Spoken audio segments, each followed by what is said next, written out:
reflect on the previous season. Then it's time to get to work. So free agency, the draft, trades, new coaches, always trying to improve. Looking at the odds to win next year's Super Bowl, it's the Eagles that are the early favorites at plus 600, looking to repeat there. Then the Chiefs right behind them at plus 650 odds. The NFC East currently the only division in the league in which all four current teams have won not only one Super Bowl, but at least two. With 14 Super Bowl titles, the NFC East currently the most successful division in the NFL during the Super Bowl era. The AFC West is second with 10 titles. NFL writers Tyler Sullivan and John Breach joining us now on HQ, looking at the offseason needs for these NFC East teams. We're going to start with the championship Eagles. John, some of the key free agents that are out there, who should they look to target or resign? What's the move there for the Eagles? Well, Jenny, first, Howie Roseman has to get out of concussion protocol. We all saw him take a beer can to the head during that parade. Hey, he looked the happiest I've ever seen someone who got hit in the head with a beer can, so absolutely. But once he does, I think one of the key things that he's going to have to start doing is figure out how to kind of restock this defense. We saw this defense absolutely destroy Patrick Mahomes and that Chiefs offense during the Super Bowl. And one reason the Eagles were so successful this year is because Howie Roseman got some bargains for the 2024 season. When you look at Zach Bond, when you look at Josh Sweat, when you look at Milton Williams, those three guys, that was three of their top 5 sack guys during the season. Well, all three of them were under contract for under $18 million total during the 2024 season. So that is an absolute bargain. You have to figure out if you're going to re-sign Zach Bond, how much money you might be willing to give him. Josh Sweat was your top sack guy, led the team in sacks during the Super Bowl.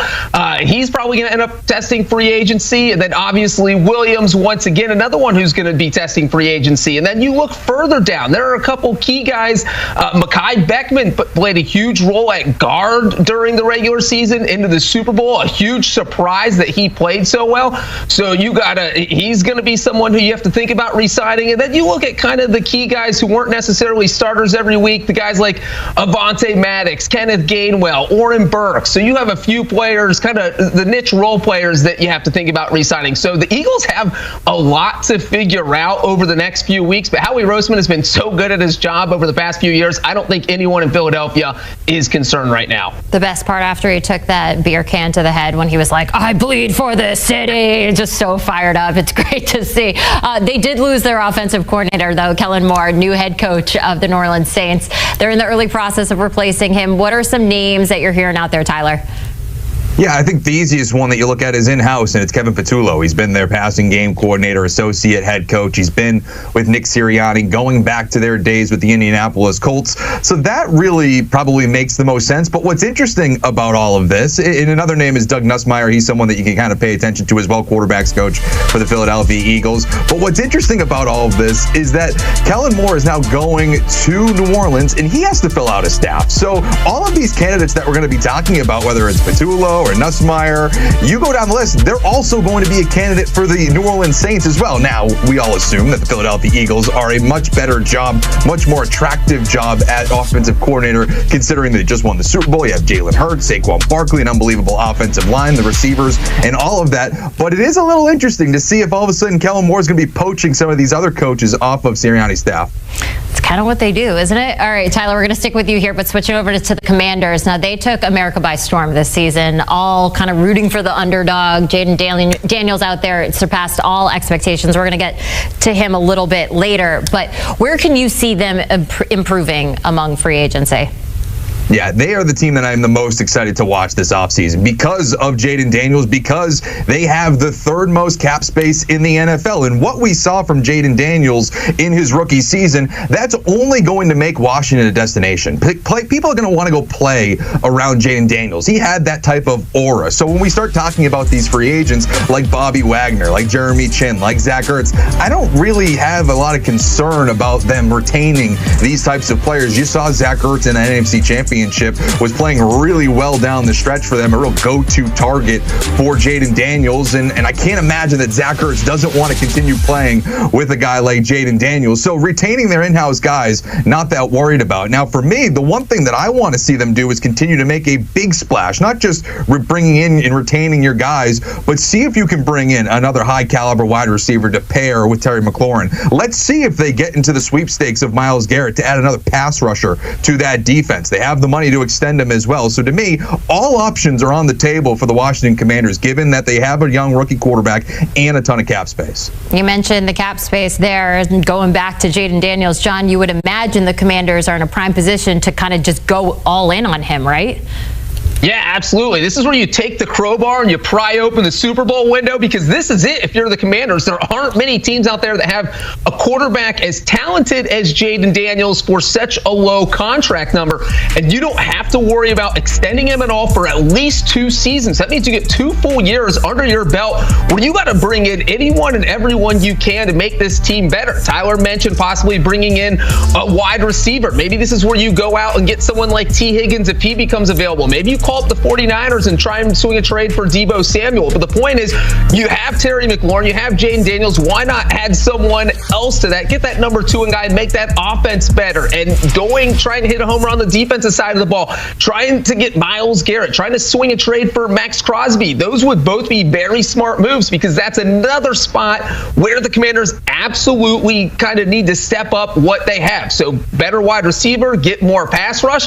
And you know what? Jaden Daniels got sacked 47 times during the 2024 season. He got hit a lot. So maybe you try and beef up the offensive line, maybe go out and sign a tackle in free agency. I'm sure Jaden Daniels would appreciate that. But the bottom line is that money should not be a cost. You have the cap space. You have the superstar quarterback. Now you just need to build around him and take advantage of this 2-year Super Bowl window where you don't have to worry about paying him.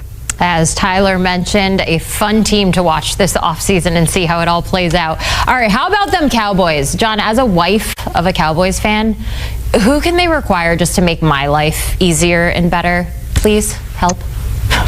Jenny, help is tell your husband he needs a new team. That is the first help there. Okay, well, if that is not an option, this is really an interesting offseason for the Cowboys. Because remember, last year, all we were talking about was Jerry Jones saying, well, this is all in. We're going all in this year. Well, now I understand why he was saying that, because all of these contracts are expiring. They just expired after the 2024 season. So they have a lot of work cut out for them. You look at guys that are probably going to leave, Brandon Cooks, Rico Dowdle. You look at on the defensive side of the ball, Eric Kendricks, Carl Lawson, Jordan Lewis, Chauncey Golston, Osa Odighizuwa. You just have this whole list of guys who are probably not going to be re-signing. And so of the defensive guys, that's guys at every single level, not just defensive tackles, linebackers, guys in the secondary. So the Cowboys are going to have a lot of rebuilding to do. And when you're in a division with 2 teams that just played in the NFC Championship game, you have to deal with the Commanders. You have to deal with the Eagles. So, Jenny, unfortunately, I don't have a lot of good news right now, because this team has a lot of question marks heading into free agency, and they don't have a lot of salary cap space to fill those holes. So it's not like Jerry Jones can go out there and go on a spending spree, even if he wanted to. So a lot of this is going to have to be done through the draft and kind of through in-house re-signing. So the Cowboys are not in great shape going into this offseason. That's not what I wanted to hear, but okay. We're going to finish this off with the New York Giants, another team that needs some help. Tyler, it seems like the biggest need still remains at quarterback there. That's kind of a big deal. How do they fix that? Yeah, and I'm a little concerned about the New York Giants in their hunt for a new quarterback, because we all talk like, oh, okay, well, they really like Shedeur Sanders. It's a clear fit. They don't have the number 1 overall pick, folks. Like, they have the number 3 overall selection. And as much as we hear about the Tennessee Titans saying that they're not going to pass on a generational type of talent, we all point to possibly that being Travis Hunter, Abdul Carter, or you say even for Abdul Carter with the Cleveland Browns at number 2 overall to help replace Myles Garrett. Both of those teams need a quarterback quarterback. I just feel like that is so getting overlooked that, of course, yes, you'd like to fill other positions on your roster, but when you have such a gaping hole at quarterback like the Tennessee Titans and Cleveland Browns do, we can't rule out the fact that there might not be a quarterback for the New York Giants to take at number 3. And so now you're talking about what does it look like on the free agent market? Which comes first on this offseason calendar? Do you start to look at the Sam Darnolds of the world? Do you go down that route? Or do you start going down the trade path? Is the Matthew Stafford connection with his brother-in-law now on staff, is that something that you pursue? It just seems like there's a lot of options, but in terms of the avenues to get there, it's going to be really tricky for New York to thread the needle.